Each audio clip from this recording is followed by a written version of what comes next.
संसद के बजट सत्र के दूसरे चरण में देश की मोदी सरकार वक्फ संशोधन बिल लाने को तैयार हो चुकी है।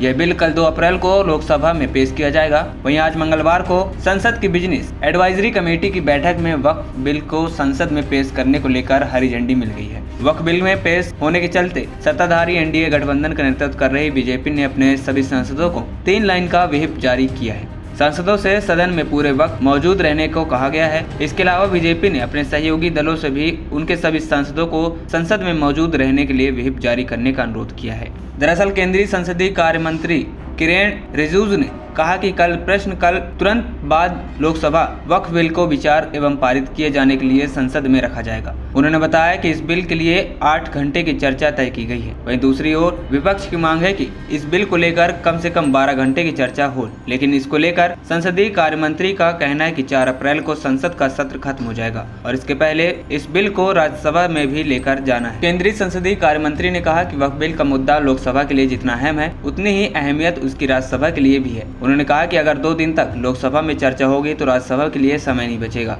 रिजिजू ने कहा कि अगर हम एक अच्छा बिल लेकर आए हैं, यह संसद के रिकॉर्ड में दर्ज होगा कि किसने इसका समर्थन किया और किसने इसका विरोध किया। किरेन रिजिजू ने कहा कि हम हाथ जोड़कर विनती करते हैं कि बिल पर बोलने के लिए कुछ नहीं है तो बहाना मत बनाइए, खुलकर बोलिए। उन्होंने कहा कि बिल पर चर्चा के लिए समय बढ़ाया जा सकता है, लेकिन बिल को पारित इसी दिन ही करना होगा। मोदी सरकार के मंत्री ने कहा कि बहुत से मुस्लिम भी इस बिल के समर्थन में हैं।